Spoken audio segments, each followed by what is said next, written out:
Hi, this is Kim with www.embody-light.com. So this is going to be another quick video on response to a question I had for myself and other people have asked too. So I checked with my guides and angels and this is what I got. So the question is, it's about spiritual contracts. Is neurodiversity a spiritual contract? And so what are the things that you would consider neurodiversity? Things like autism, Asperger's, ADHD, dyslexia, those kinds of things. And what I got was basically yes. So first of all, this isn't an opinion that a lot of people have, but probably people watching me already know this. The reason for all the neurodiversity in our community is the toxic mix of things we give to newborns.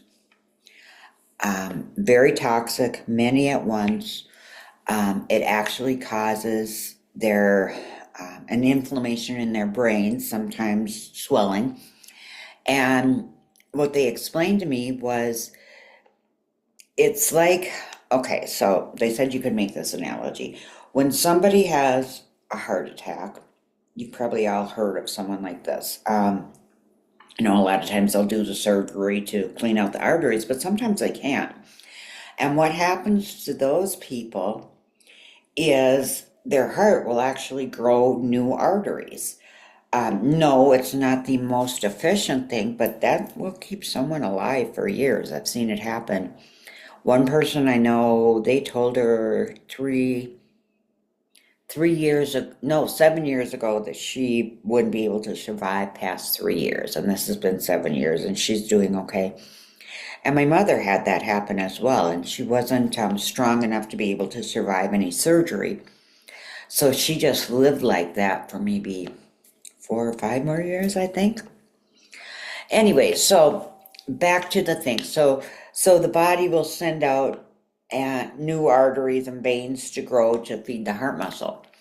Well, when there's a disruption in the transmission in the brain and the electrical activities, new pathways are made for transmission for all of those electrical activities that have to happen. So the person will figure out, their body will, a new way to do things. And then that actually often shows up as dyslexia, autism, ADHD. And we didn't used to have these things back in history. It's only been the last few decades. No, they did talk about dyslexia in 1877. I looked some of these things up.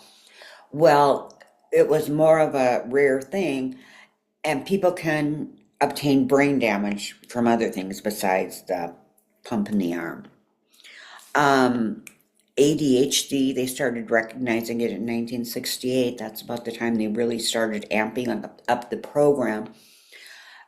But I mean, it's amped up every decade. Less shots in the 80s, more in the 90s, more in the 2000s, more in the 2010s. They just keep adding more and more and more and more. And if you research it, the Amish community, they don't have these neurodiverse things because they don't do that. So it's the reason that this happens, it's because there's been some kind of injury to the brain and the brain has to create new pathways. So back to the question of, is this a contracted thing that you're going to come in because your life is going to be a little bit more difficult than how most people function here? And what I got was yes, although you might not quite, over there when you're choosing what you're going to come into, you don't quite understand and get how difficult it's going to be here. We all have these lofty ideas over there. Oh yeah, I can do that, but when we get here, it's a lot harder than we thought it was going to be. So yes, it is a contract. We come in knowing that it's a very high potential. Higher because now in these last few decades, people that carry higher frequencies are more conscious, are being born onto the planet. The people that carry the higher frequencies have more difficulty with these toxins and poisons that are injected into them. So there's like a individual contract people make, and then there's a group contract. This neurodiversity thing falls under both, because we pick, when we incarnate, we pick something to incarnate, a situation to incarnate into that's individual to us, something we want to change or something we want to experience. And then, in addition to that, it could be that same initial thing, but we also pick something that's going to benefit the collective. So like a group, kind of like a group contract, a group mission. And neurodiversity is one of those things, because first we have to have people being born with a situation and experiencing it for there to be light brought into the situation. And it has to be more and more and more, well, because they've done more and more shots, but so that it gets so obvious that those in the medical community can no longer deny it. They push hard, though. They really push hard that they think you should have those shots. Completely ignore any of the consequences. They will say it's due to something else.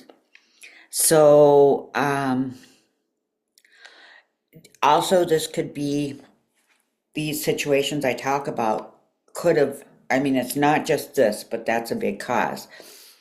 Could have been a birth injury. They could have been hypoxic, deprived of oxygen. That could have caused it for a time. Or a trauma from an accident, abuse, or an extreme illness. When I was growing up, we didn't hear these terms like ADHD, autism, that. There were just what we considered the slow kids, the kids that didn't learn as fast, that needed assistance to learn. The other thing I can tell you is, in my career in nursing, the majority of what I've done has been with elderly people, except for an 8-year period of time when I worked in clinics. Those were adults, elderly, and children. I worked with all of them.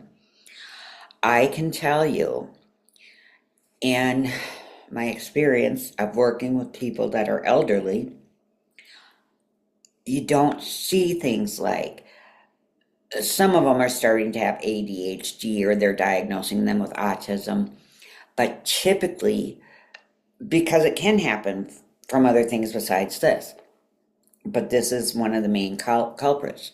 So typically you don't see it in those older people. Well, that's because they didn't get the cocktail of stuff that goes into their arms.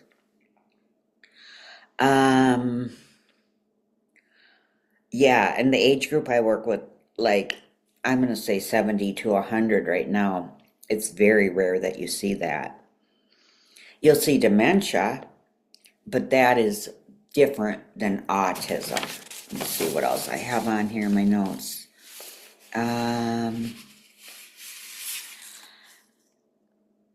Another thing I've noticed, it's kind of off subject, but kind of related. People with seizure disorders, they have, from what I've noticed, there's just something different about them.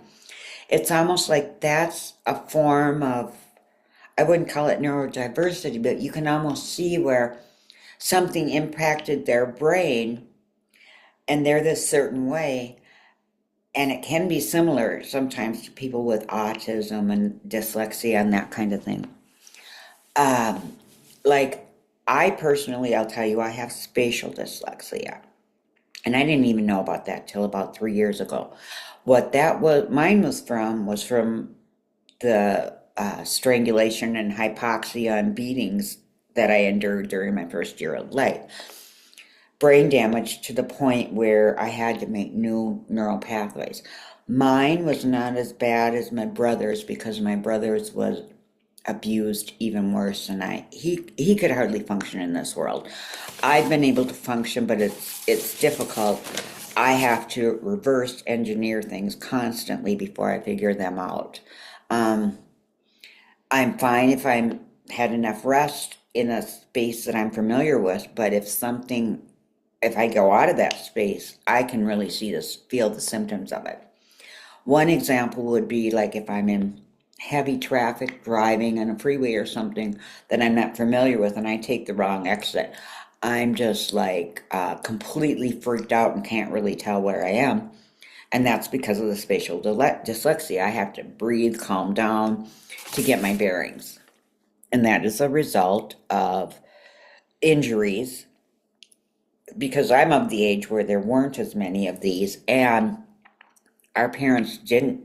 One thing I'll credit them with, well, many things I can credit them with, was they did not believe in those child visits like we have today, where they're every few months. They just didn't do it. They were like, no, my child is fine. If my child is sick, I will bring them in. Period. End of discussion. I think as a child, I went for a kindergarten physical, and that was it, because they just didn't do that back then. And that's probably why you don't see a high portion of people, like in my age group and even older, where they don't have it because they didn't have that toxic cocktail. Another thing that they did tell me is, and I covered this in another video, people, and this makes sense too, people from certain Pleiadian regions, like the star seeds that have come in, they can be more prone to this too because of their increased genetics or their higher vibration in their genetics. They're carrying a higher light code than another person, put it that way. So it's more damaging, more toxic to them.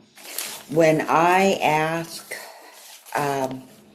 my guides if this was in any way known or intentional that higher frequency beings would be coming onto the planet, and that if this was any way consciously contrived to bring down that vibration, and I got a clear yes. That being said, that's not the doctor the nurse at your clinic that's doing that. Those are the controllers above that make the rules, that tell you what you're supposed to believe and not believe. They have got those people fully convinced, and then they keep them so busy they can never question that this is beneficial. And anything that happens negatively, no, that's not the cause, it's something else, and blah, blah, blah, blah. So, yes, there is both a group and an individual contract in neurodiversity, and it is for us to bring attention to the planet, find the solution, and make the changes. That being said, I love you all. Have a blessed day. I do psychic readings, hypnotherapy, all kinds of stuff. Just check out my website, www.embody-light.com. Bye-bye.